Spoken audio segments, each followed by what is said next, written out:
to hit record. No, you cannot. Vanessa! Hold on. Sorry, everybody. Just give me 2 seconds. Have you seen those girls with like hair down to their butt? I know. I can't do that.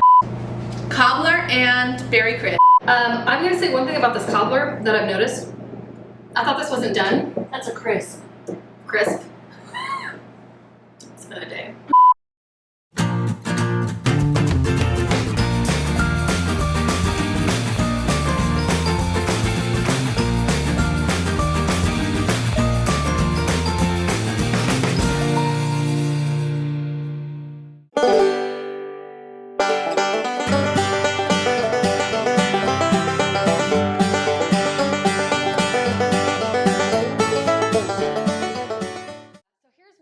To do this particular video.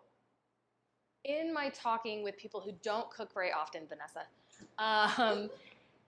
there is a real, like, people teach you how to make a recipe with like these set ingredients, but they're not teaching you how to use the extras of those ingredients, so you're not wasting food, right? So, you know, you'll have something that uses some strawberries and like, okay, cool. Then if you don't eat those strawberries in the next 2 to 3 days, they're just gonna rot in your refrigerator. It's happened so many times, and it takes so much water and energy to produce these foods. Why are we letting them go to waste? So that being said, I figured, well, I've got a ton of strawberries and blackberries and blueberries left over from our events this week. I have a staff meeting coming up. I might want to teach people how to make my favorite dishes that involve getting rid of fruit. Because yeah, you can make a jam. Jams are great. But like, I can only eat so much jam, you know? And so this is something that's a little bit easier. So we're going to do a strawberry cobbler, and we're going to do a berry crisp with blackberries and blueberries. The berry crisp I'm going to make vegan and gluten-free. Strawberry cobbler, just all the way. Just gluten and butter for days. Animal products. Anyways, so yeah, I think this is the future. I think teaching people how to not be wasteful is like, and it's like one of my favorite things. I was telling you, I was like, I don't know what it is about getting to use product that would otherwise go wasted. It's just like weirdly like exhilarating. I just use the word exhilarating to describe not throwing something away. I might be a hoarder. I'm not a hoarder. Am I a hoarder? Birdie's still out. Maybe a little. I just like to be efficient. It is efficient to use things instead of wasting them, right? Exhilarating. I can't believe I used that word. Anyways, so follow along. We're gonna do a strawberry cobbler first, and then we'll get into the berry crisp, and then I'll show you what they look like all fancy and done. Yeah. So, strawberry cobbler. Let's start with our flour and sugar. We're gonna do 2 cups. 2 cups of flour, 2 cups of sugar, and you just whisk that in. Just whisk it, get all the little lumps out. This comes together really, really quickly, like really quickly. We've got baking powder and salt. Boop, that goes in there too. Whisk it up. We will have a recipe that you can follow. Put that to the side. Here's the thing about cobblers. You want to get your little pans all ready to go. I'm going to do 3. I know this seems weird, but I want to make this for a staff event, and so I want to make sure that I like divvy it up appropriately.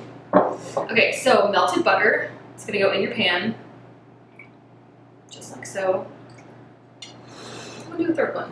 I knew I was going to need a 3rd one. Just like that. Set those to the side over here. Usually what I do when I'm making this for an event is I'll put my cold butter in there and I'll pop these in the oven and just let the oven melt it while I'm getting this all together. Because like, that's smart. I mean, it saves time. I'm nothing if not efficient. Mm-hmm. Okay, and then 1 1/3 cup of milk right in there. You could also do like an alternative milk and make it vegan if you had vegan butter. It's up to you. I wanted regular. And then just stir this until it's smooth.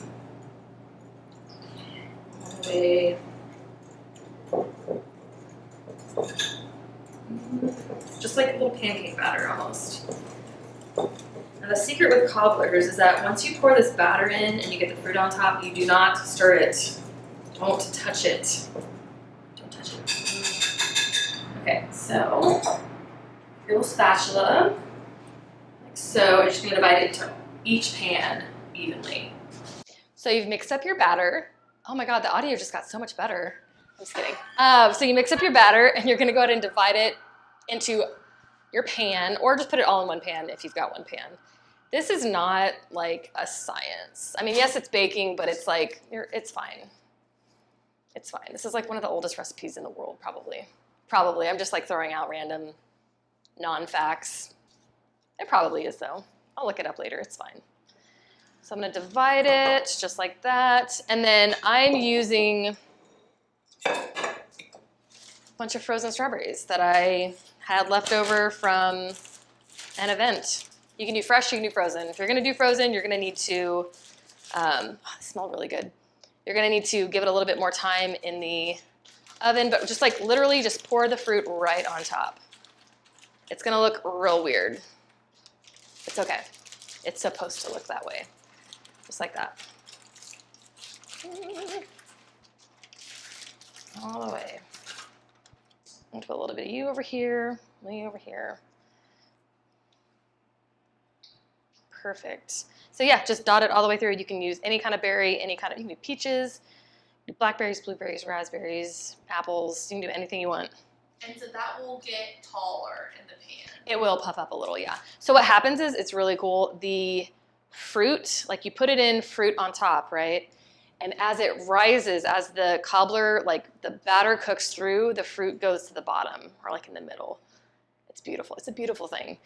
So yeah, we're just gonna pop this in the oven 350 for about 30 to 45 minutes. This might take a little longer because they're frozen fruit. This big boy's gonna go over here. When it's frozen, you might have to cook it a little bit longer and keep your eye on it. So what I do is I'll like cover it. If it's getting crispy on top without being set in the middle, you'll see like it'll start to jiggle the right way, if that makes sense. When I pull it, I'll show you. If it's still too jiggly in the middle, cover it and stick it back in there for a few more minutes. But yeah, that's it. That's it. And we'll come back and I'll show you what it looks like when it's done. Okay, so dessert number 2, we're gonna do a berry crisp. I'm gonna make this vegan and gluten-free because I've got new staff coming in for the meeting and I don't know what they eat, so might as well treat them. This is actually my favorite thing to do because I don't always have milk on hand for a cobbler. So this is what I do. Also, I have oats and I'm never gonna eat oatmeal. So what else am I gonna use it for? I'm gonna put it with sugar and butter and I'm gonna put it on fruits.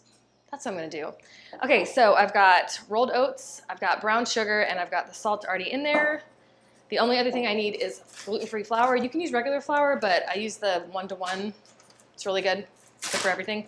So you're gonna do 3/4 of a cup of your gluten-free flour, just like so.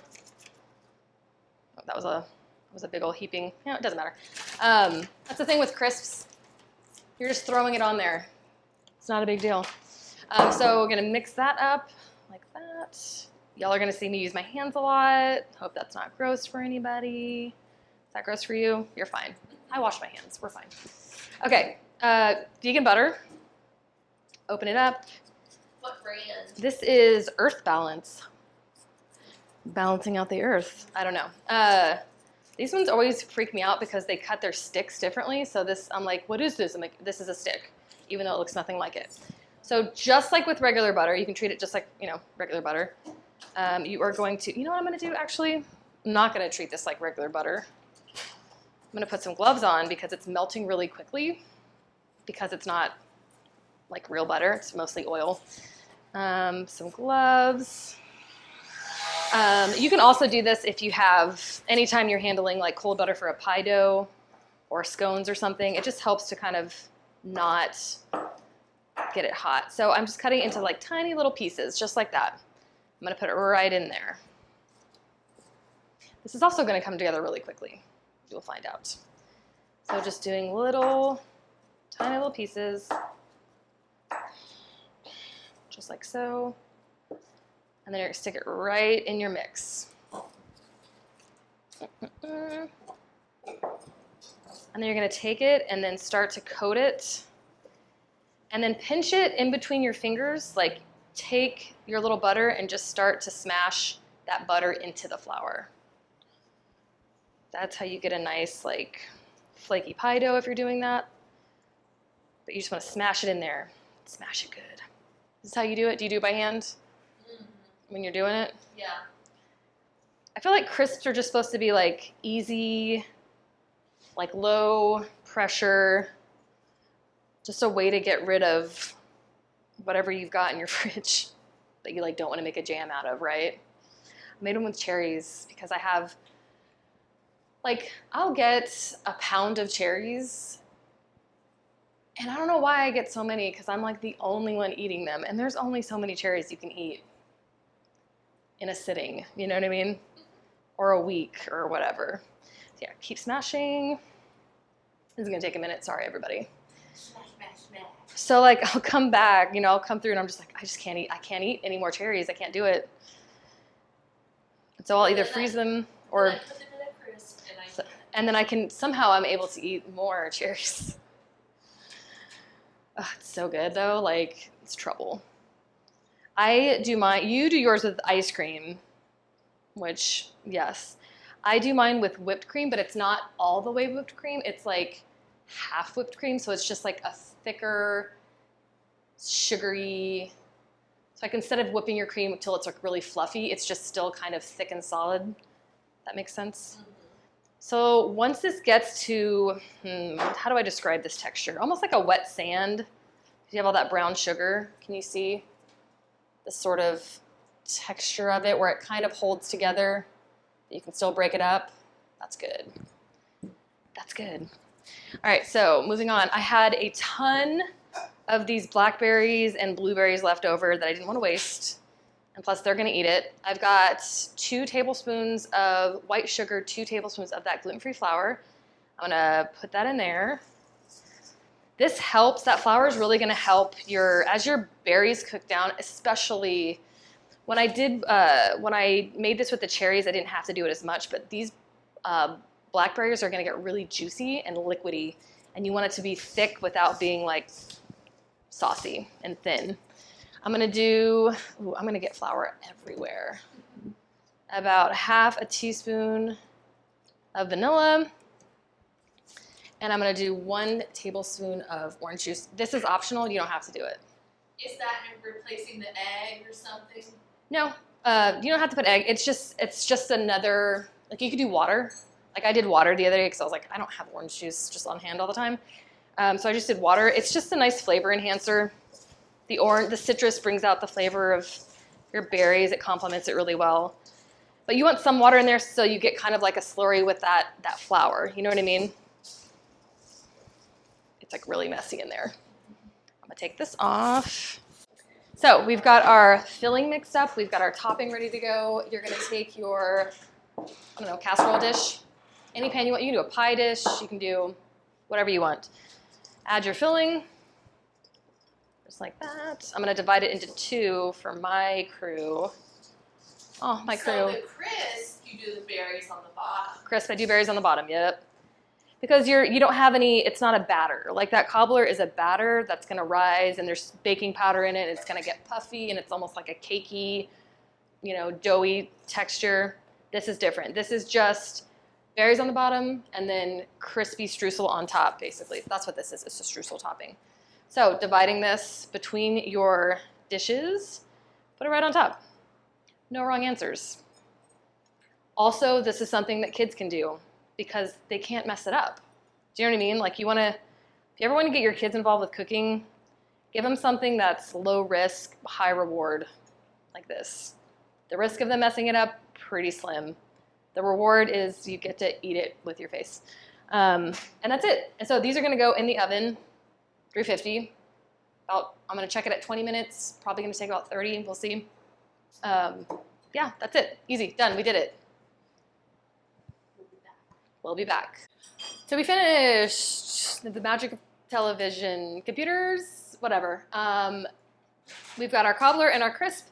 I'm gonna say one thing about this cobbler that I've noticed. I thought this wasn't done. That's a crisp. Crisp. It's been a day. I thought this wasn't done because it's really pale. It's the vegan butter. it doesn't brown like regular butter. So if you're looking at it after, I think we put it in this for about 45 minutes. I originally said 20, 30. It really needs like 30 to 45 until you can see how it started to like bubble up all that fruit. See where it's like bubbled up here? It's cooled obviously since then. But yeah, that's when I realized I was like, it's not browning because it doesn't have the butter that browns. The milk solids is what browns in butter. Anyways, which one do you want to try? I guess We're gonna dig into one and the other because we do have to still serve this to our staff. I want the strawberry cobbler. Okay, so I'm gonna try this crisp. Ooh, it looks good. I wish there was I just never know how to plate this right. It always looks like so messy, but it's a crisp. That's the joy of it. You just put whipped cream on top and then you eat it and that's amazing. Okay, so vegan, gluten-free, boom, right there. You want the strawberry cobbler? Strawberry cobbler, it doesn't look exciting on top, right? You're like, what is this? But you notice all the fruit has gone to the bottom, right? So we get into it, take a little piece. Balls. This smells amazing. It looks weird, but that's fine. Little strawberry. Oh, little strawberry. Just throwing it everywhere, people. Look at that fat piece I gave you too. You're welcome. You just want this? So hungry. You just want this big spoon? Maybe. Yeah, okay. Yeah, give that a try. Tell me, I'm gonna try this one with a little spoon. The strawberry smelled incredible, Oh man. right? I don't even know how to describe that. It's just Like summer. it's like you've been out of town for weeks. You get home in your country home in the summer, and you know your husband's been mowing the lawn all day, and he made you some fresh. I was like, Cobbler. where are we going with this? Sorry. He's so sweaty and shirt's just clinging to his body. Like, where are we? I'm so glad that Cobbler made you feel that way. Oh man, She crazy. this is incredible. You wanna try a bite of this? Yeah. So this is crunchier, not as fluffy, but still, you like this better. It's not as sweet. Not as sweet, yeah. Mhm. Yeah, you know me. Yeah. Well, also I feel like these strawberries were like, Right. they were ready. That's why they were frozen, because I was like, it's now or never. Like, we're doing something or you're going to be thrown away. Wow. Yeah. Incredible. But no, this is delicious. Honestly, this crisp, like, I know you're saying it's not sweet, It's still very good. but imagine putting sweet and heavy cream on there. yeah, or like ice cream. Or ice cream. something. It's like, then together, it's like you're getting this perfect, like, warm cobbler, cold cream, like, deliciousness. There's still something awesome about a tart dessert too. Like I love that. As Yeah, yeah. Well, I hope the staff likes this. And if they're watching, I hope you liked it. Comment below. Comment below. Ew, Okay. I hope they don't watch. That'd be weird. Signing off. Signing off for the day. Okay, bye.